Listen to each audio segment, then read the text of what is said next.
அனைவருக்கும் வணக்கம்.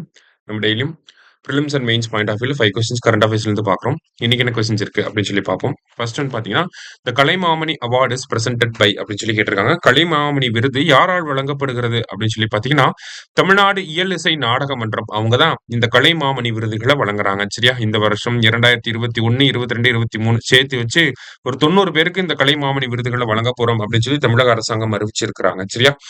சோ தமிழ்நாடு சங்கீத நாடக சங்கம் அப்படின்னு சொல்லி பாத்தீங்கன்னா, இவங்கள பொறுத்தவரைக்கும் 1955ல உருவாக்கப்பட்ட அமைப்பு.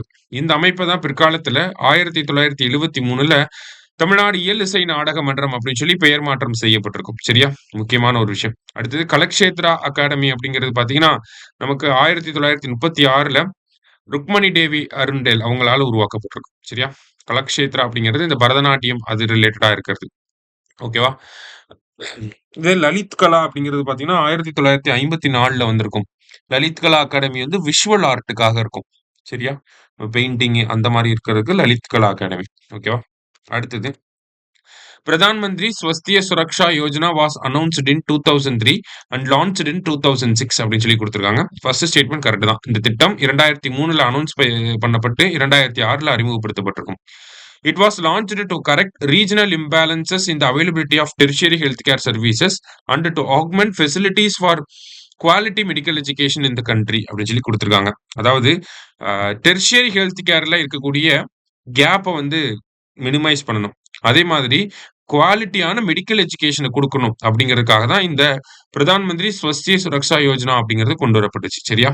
ரெண்டுமே கரெக்ட் தான். போத் கரெக்ட் அப்படிங்கிறது கரெக்ட் ஆன்சர். இந்த மாதிரியான விஷயங்கள் நம்ம எக்கனாமிக்ஸ் பாயிண்ட் ஆஃப் வியூ கேள்விகள்ல வரும். சரியா? அடுத்தது India has 22 All India Institute of Medical Sciences அப்படின்னு சொல்லி கொடுத்துருக்காங்க. கரெக்ட் தான். AIIMS are set up under Pradhan Mantri Swasthya Suraksha Yojana. பார்த்தோம் இல்லையா? குவாலிட்டி மெடிக்கல் எஜுகேஷனை கொடுக்கணும் அப்படின்னு சொல்லி கொடுத்துருக்காங்களா இங்க? இந்த திட்டத்துக்கு கீழே தான் என்ன பண்றாங்க? இப்ப எய்ம்ஸ் மருத்துவமனைகளை செட்டப் பண்ணிட்டு இருக்காங்க. மொத்தம் இந்தியாவில் 22 எய்ம்ஸ் மருத்துவமனைகள் இருக்கு. சரியா?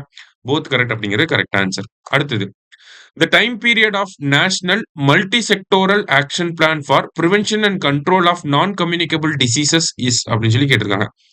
தொற்றா நோய்களை தடுப்பதற்கும் கட்டுப்படுத்துவதற்கும் தேசிய பல்துறை செயல் திட்டத்தின் காலம் என்ன அப்படின்னு சொல்லி பாத்தீங்கன்னா 2017ல இருந்து 22 வரைக்கும் இருந்திருக்கும். சரி, முக்கியமான ஒரு விஷயம் நல்லா பார்த்து வச்சுக்கோங்க.